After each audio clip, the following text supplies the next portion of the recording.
Hello അസ്സാമു അലൈക്കും, welcoming all of it A new episode. ഇന്ന് നമ്മൾ ചെയ്യുന്നത് അപ്പം എങ്ങനെയാണ് ഉണ്ടാക്കുന്നതെന്നാണ് നോക്കുന്നത്. പാലപ്പം, വെള്ളയപ്പം എന്നൊക്കെയുള്ള പേരിൽ അറിയപ്പെടുന്ന ഈ അപ്പം എങ്ങനെ നല്ല സോഫ്റ്റായിട്ട് ടേസ്റ്റി ആയിട്ട് ഹോളൊക്കെ വരുന്ന രീതിയിൽ കപ്പി കാച്ചൊന്നും ചെയ്യാതെ ഉണ്ടാക്കുന്നതെന്ന് നോക്കാം. അപ്പോൾ അതിനുവേണ്ടി എടുത്തേക്കുന്നത് 2 കപ്പ് പച്ചരിയാണ്. ഇത് നമുക്ക് അപ്പം അരി എന്നുള്ള പേരിലും കിട്ടും, മാർക്കറ്റിൽ അവൈലബിൾ ആയിട്ട് കിട്ടും. ഇത് ചെയ്യേണ്ടത്, ഇനി ഇത് നല്ലതുപോലെ വാഷ് ചെയ്തിട്ട് സോക്ക് ചെയ്യണം. ഞാൻ മുൻപ് നെയ്ച്ചോറിൻ്റെ റെസിപ്പിയിൽ പറഞ്ഞിട്ടുണ്ടായിരുന്നതുപോലെ എപ്പോഴാണെങ്കിലും നമ്മൾ ഈ അരി സോക്ക് ചെയ്യുന്ന സമയത്ത് അത് നല്ലതുപോലെ വാഷ് ചെയ്തിട്ട് വേണം സോക്ക് ചെയ്യാനായിട്ട്. ഇനി ഞാനിത് നല്ലതുപോലെ സോക്ക് ചെയ്തിട്ട് ഒരു 6 hours കഴിഞ്ഞിട്ടാണ് ഗ്രൈൻഡ് ചെയ്യുന്നത്. അപ്പോൾ നമുക്ക് ഈ 6 hours കഴിഞ്ഞിട്ട് എന്തൊക്കെ ഇൻഗ്രീഡിയൻസും കൂടി ആഡ് ചെയ്തിട്ടാണ് ഇത് നല്ലതുപോലെ ഗ്രൈൻഡ് ചെയ്ത് ഒരു നല്ല അപ്പത്തിൻ്റെ ബാറ്റർ എങ്ങനെ ഉണ്ടാക്കുന്നത് നോക്കാം. ഇപ്പോൾ ഒരു 6 to 7 hours കഴിഞ്ഞിട്ടുണ്ട്. ഈ ടൈമിൽ ഞാൻ വെള്ളം കളഞ്ഞിട്ട് അരി മാത്രമായിട്ട് നമ്മുടെ മിക്സിയിലേക്ക് ഇട്ട് കൊടുത്തിട്ട് ഗ്രൈൻഡ് ചെയ്യാൻ പോവാം. അതിൻ്റെ കൂടെ ഇട്ട് കൊടുക്കുന്നത് ഒരു 1 കപ്പ് തേങ്ങ ഇട്ട് കൊടുക്കുന്നുണ്ട്. അത് എന്തുമാത്രം അരിയാണ് എടുക്കുന്നത് അതിൻ്റെ ഒരു ഹാഫ് ക്വാണ്ടിറ്റിയാണ് തേങ്ങ ആഡ് ചെയ്ത് കൊടുക്കുന്നത്. ഇതും പിന്നെ വെള്ളം ഒഴിക്കണം. വെള്ളം ഒരു നെകക്കെ വെള്ളമാണ് ഒഴിക്കുന്നത്. ഈ ഗ്രൈൻഡ് ചെയ്ത് വരുമ്പോഴത്തേക്കിനുള്ള ആ ഒരു മാവിൻ്റെ ബാറ്ററിൻ്റെ കൺസിസ്റ്റൻസി എന്ന് പറയുന്നത് ദോശയുടെ അത്രയും കട്ടി ആവുന്നില്ല കേട്ടോ, കുറച്ചും കൂടെ ലൂസ് ആയിട്ടുള്ളതാണ്. അതുകൊണ്ട് ഞാനൊരു നെകക്കെ വെള്ളം ഒഴിച്ച് കൊടുത്തിട്ടാണ് അരയ്ക്കാൻ പോകുന്നത്. ഇത് അരച്ച് കഴിഞ്ഞിട്ട് ഇനി നമുക്ക് ഇതിനകത്തേക്ക് ആഡ് ചെയ്യാനുള്ളത് ഓൾറെഡി ഇപ്പം ഞാൻ തേങ്ങ ആഡ് ചെയ്തിട്ടുണ്ട്, അരിയും ആഡ് ചെയ്തിട്ടുണ്ട്. ഇനി ചോറും കൂടെ ആഡ് ചെയ്യാനുണ്ട്. പക്ഷേ ഇപ്പം ഞാൻ അരച്ചപ്പോഴത്തേനും ചോറ് ആഡ് ചെയ്തില്ല, കാരണം അതും കൂടെ ഒക്കെ ഇട്ട് വരുമ്പോൾ മിക്സിയിൽ അങ്ങ് ഫുള്ളായിട്ട് അങ്ങ് നിറഞ്ഞിട്ട് പിന്നെ സൈഡിൽ കൂടെ ഒക്കെ അങ്ങ് ഒലിക്കും. അതുകൊണ്ട് അങ്ങനെ ചെയ്യാഞ്ഞേ. അപ്പോൾ അതിനകത്ത് ചെയ്യേണ്ടതെന്ന് പറഞ്ഞാൽ നല്ലതുപോലെ ഈ ഒരു മിക്സ്ചർ നല്ലതുപോലെ ഗ്രൈൻഡ് ചെയ്ത് കഴിഞ്ഞാൽ അത് കുറച്ചെടുത്തിട്ട് വേറൊരു പാത്രത്തിലേക്ക് ഒഴിച്ച് വെച്ചിട്ട് ഈ എടുത്തേക്കുന്ന മാവിൽ തന്നെ ചോറും കൂടെ ഇട്ടിട്ടാണ് ഇനി നമ്മൾ ഗ്രൈൻഡ് ചെയ്യാൻ പോകുന്നത്.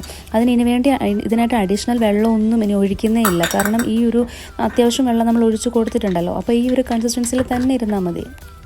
ഇപ്പോൾ നമ്മൾ ഒരു 1 കപ്പ് ചോറ് ഇട്ട് കൊടുത്തിട്ടുണ്ട്. പിന്നെ ഇടുന്നത് പഞ്ചസാര ഞാനിപ്പോൾ ഒരു 4-5 ടീസ്പൂണാണ് ഇടുന്നത്. അതിന് മധുരം നിങ്ങൾക്ക് വേണ്ടാന്നുണ്ടെങ്കിൽ ഇടുവേ വേണ്ട, പക്ഷേ ഇവിടെ എല്ലാവർക്കും ഇഷ്ടമാണ് ആ ഒരു ടേസ്റ്റ് വരുന്നത്. അതുകൊണ്ട് തന്നെ നമ്മളൊരു 4-5 സ്പൂൺ പഞ്ചസാര ഇടുന്നുണ്ട്. പിന്നെ ഈസ്റ്റ് ഇടുന്നത് ഇൻസ്റ്റൻറ്റ് ഈസ്റ്റാണ് ഇട്ടേക്കുന്നത്. ഒരു 1/4 ടീസ്പൂൺ ഇൻസ്റ്റൻറ്റ് ഈസ്റ്റും പിന്നെ ഒരു 1/4 ടീസ്പൂൺ ജീരകം ഇട്ട് കൊടുത്തേക്കുന്നത്. ജീരകത്തിൻ്റെ പൊടിയും വളരെ ഓപ്ഷണലാണ്, പൊതുവെ അങ്ങനെ ആരും ഇടാറില്ല തോന്നുന്നു. പക്ഷേ അതിൻ്റെ ടേസ്റ്റ് ഒത്തിരി നല്ലതാണ്. നമ്മൾ 1/4 ടീസ്പൂണല്ലേ ഇടുന്നുള്ളൂ. അപ്പോൾ അത് ഉറപ്പായിട്ടും നല്ലതായിരിക്കും. ഇതുവരെ ചെയ്ത് നോക്കിയിട്ടില്ലെങ്കിൽ ഒരു പ്രാവശ്യമെങ്കിലും ട്രൈ ചെയ്ത് നോക്കണം കേട്ടോ. എന്നിട്ട് ഇതെല്ലാം കൂടെ നമ്മൾ ഒരുമിച്ചങ്ങ് മിക്സ് ചെയ്യുക. നല്ലതുപോലെ ഗ്രൈൻഡ് ആയി കഴിഞ്ഞിട്ട് നേരത്തെ ഉണ്ടായിരുന്ന ആ മാവിലേക്ക് ഒഴിച്ചങ്ങ് വയ്ക്കുക. അപ്പോൾ ഇപ്പോൾ അരച്ചെടുത്തതും കൂടെ നമ്മൾ നേരത്തെ വെച്ചിട്ടുണ്ടായിരുന്ന ബൗളിലേക്ക് ആഡ് ചെയ്തിട്ട് എല്ലാം കൂടെ നല്ലതുപോലെ ബ്ലെൻഡ് ആവുന്നത് പോലെ ഒന്ന് ഇളക്കി ചേർത്തിട്ട് ഫെർമെൻറ്റ് ചെയ്യാനായിട്ട് വെക്കണം. ഞാനിപ്പോൾ ഇവിടെ വെക്കുന്നത് രാവിലെ അരച്ച് വെച്ചേക്കുന്നത്, വൈകുന്നേരമാണ് അപ്പം ഉണ്ടാക്കാനായിട്ട് എടുക്കാൻ പോകുന്നത്. പിന്നെ പ്രത്യേകം ശ്രദ്ധിക്കേണ്ട ഒരു കാര്യം എന്ന് പറഞ്ഞാൽ ഇവിടെ നമ്മൾ കപ്പി കാച്ചുന്നേ ഇല്ല. അങ്ങനെ എനിക്കത് എപ്പോഴും ഒരു ഡിഫിക്കൽട്ട് പ്രോസസ്സായിട്ടാണ് തോന്നിയേക്കുന്നത്. അങ്ങനെ കപ്പി കാച്ചേണ്ട ഒരു ആവശ്യമൊന്നും വരുന്നേ ഇല്ല. ഇതുപോലെ ഉണ്ടാക്കി എടുത്തു കഴിഞ്ഞാൽ നമുക്ക് നല്ല സോഫ്റ്റ് ആയിട്ടുള്ള ടേസ്റ്റി ആയിട്ടുള്ള നല്ല ഹോളൊക്കെ വരുന്ന പോലെ തന്നെയുള്ള നല്ല ഒരു പാലപ്പം റെഡിയാക്കി എടുക്കാനായിട്ട് പറ്റും. അപ്പോൾ ഞാൻ രാവിലെ ആയിരുന്നല്ലേ മാവ് കലക്കി വെച്ചിട്ടുണ്ടായിരുന്നത്. ഇപ്പം വൈകുന്നേരം ആയിട്ടുണ്ട്, നല്ലതുപോലെ പൊളിച്ച് വന്നിട്ടുണ്ട്. അത് കാണുമ്പോഴത്തേക്കും തന്നെ അറിയാൻ പറ്റും നല്ലതുപോലെ അതൊന്ന് പൊളിച്ച് പൊങ്ങിയൊക്കെ വന്നിട്ടുണ്ട്.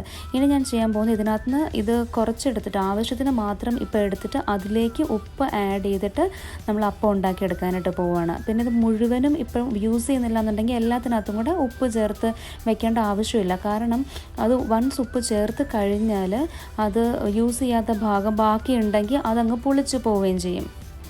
പിന്നെ ഒരു കാര്യം പറയാനുള്ളതെന്ന് പറഞ്ഞാൽ നേരത്തെ ഞാനതിൽ ഈസ്റ്റ് ഇടുന്ന കണ്ടില്ലേ, അതെന്ന് പറയുന്നത് ഇൻസ്റ്റൻറ്റ് ഈസ്റ്റാണ്. അതേസമയം നിങ്ങളുടെ ഉള്ളത് ആക്റ്റീവ് ഡ്രൈ ഈസ്റ്റ് ആണെങ്കിൽ ഒരു കാരണവശാലും ഡയറക്റ്റ് മാവിലേക്ക് ഇടുകയോ ചെയ്യരുത്. അത് കുറച്ച് നേരം ചെറു ചൂടുവെള്ളത്തിൽ അലിയിച്ചിട്ട് വേണം മാവിലേക്ക് ആഡ് ചെയ്യാനായിട്ട് കേട്ടോ. ഇതുപോലെ മാവ് ഒഴിച്ച് കൊടുത്തിട്ട് നമുക്ക് ബാക്കിയുള്ള എല്ലാ അപ്പവും ഇങ്ങനെ ചുട്ടെടുക്കാനായിട്ട് പറ്റും. പിന്നെ ചില ആളുകൾക്ക് ഇങ്ങനെ അപ്പം ഉണ്ടാക്കുന്ന സമയത്ത് അതിൻ്റെ നടുഭാഗത്ത് കുറച്ച് കട്ടി കൂടുതൽ വേണമെന്നുണ്ടെങ്കിൽ കുറച്ച് മാവ് ഒഴിച്ച് കൊടുത്താൽ മതി, പരത്താതെ. അതേസമയം ഇപ്പം ഞാനിവിടെ ഉണ്ടാക്കുന്നതെല്ലാം വളരെ തിന്നായിട്ടുള്ള അപ്പം, അതാണ് എല്ലാവർക്കും ഇഷ്ടവും ടേസ്റ്റും ഒക്കെ അതിനാണ് കൂടുതൽ. പിന്നെ ഉള്ളതെന്ന് പറഞ്ഞാൽ നമ്മൾ മാവ് ഒഴിക്കുന്ന സമയത്ത് തീ കുറച്ച് കൂടുതലായിട്ട് വെക്കണം കേട്ടോ. അത് കഴിഞ്ഞിട്ട് ഇത് പരത്തി കഴിഞ്ഞ് നമ്മൾ അടച്ചു വെക്കത്തില്ലേ, മൂടി വെക്കുന്ന സമയത്ത് തീ കുറയ്ക്കണം. അല്ലാന്നുണ്ടെങ്കിൽ അത് വേവുന്നതിന് മുന്നേ തന്നെ അതങ്ങ് പെട്ടെന്ന് കരിഞ്ഞു പോകും. അപ്പോൾ അതൊന്ന് ഫ്ലെയിം ഒന്ന് അഡ്ജസ്റ്റ് ചെയ്യണം. ഒഴിക്കുന്ന സമയത്ത് കുറച്ച് ഹൈ ഫ്ലെയിമിലിരിക്കട്ടെ, എന്നല്ലേ ആ ചട്ടി ഒന്ന് ചൂടായി വരത്തുള്ളൂ. അതേസമയം അത് ഒഴിച്ച് കഴിഞ്ഞ് നമ്മൾ പരത്തി കഴിഞ്ഞിട്ട് മൂടി വയ്ക്കുന്ന സമയത്ത് കുറച്ചൊന്ന് തീ കുറയ്ക്കണം. ഓക്കെ. പിന്നെ ഉള്ളതെന്ന് പറഞ്ഞാൽ ബാക്കി വരുന്ന മാവ് ഫ്രിഡ്ജിൽ വെക്കണം. ഇപ്പം ഫുൾ നമ്മൾ ഉണ്ടാക്കുന്ന അത്രയും എടുത്തിട്ട് യൂസ് ചെയ്യുന്നില്ല എന്നുണ്ടെങ്കിൽ ഫ്രിഡ്ജിൽ വെക്കണം. അതേസമയം ഫ്രിഡ്ജിൽ വെക്കുവാണെങ്കിലും ഒരു 2-3 ദിവസത്തിൽ കൂടുതലായിട്ടൊന്നും അങ്ങനെ നല്ലതായിരിക്കത്തില്ല കേട്ടോ. കാരണം 2-3 ദിവസം കഴിഞ്ഞൊക്കെ എടുത്ത് ഉണ്ടാക്കുവാണെങ്കിൽ അതുകൊണ്ട് പ്രോപ്പറായിട്ട് നമ്മളിപ്പോൾ ഉണ്ടാക്കുന്ന പോലെയൊന്നും അത്ര ഫ്രഷ് ആയിട്ടൊന്നും വരത്തില്ല. അപ്പോൾ മാക്സിമം ട്രൈ ചെയ്യുക 2 ദിവസത്തിനുള്ളിൽ അതങ്ങ് ഫിനിഷ് ചെയ്യാനായിട്ട്. ഞാൻ എന്താ ഈ മാവ് കൊണ്ട് ഫ്ലവർ അപ്പവും ഒക്കെ ഉണ്ടാക്കിയെടുക്കുന്നുണ്ട്. അപ്പോൾ ഈ അപ്പം ഉണ്ടാക്കുന്ന ഒരു ബാലികേറാമലയായിട്ട് കാണുന്ന ആരെങ്കിലും ഉണ്ടെങ്കിൽ ഇതുപോലെ ഒന്ന് ചെയ്ത് നോക്കുക. നല്ല സോഫ്റ്റായിട്ടുള്ള ടേസ്റ്റി ആയിട്ടുള്ള അപ്പം റെഡിയാക്കിയെടുക്കാം ഇങ്ങനെ. അപ്പം ഞാൻ എപ്പോഴും പറയുന്നത് പോലെ ചാനൽ ഫസ്റ്റ് ടൈം കാണുന്നവരാണെങ്കിൽ സബ്സ്ക്രൈബ് ചെയ്യാനും, സബ്സ്ക്രൈബ് ചെയ്തിട്ടുണ്ടെങ്കിൽ തന്നെ അതിൻ്റെ കൂടെയുള്ള ബെല്ലൈക്കൺ പ്രസ് ചെയ്യാനും മറക്കണ്ട കേട്ടോ.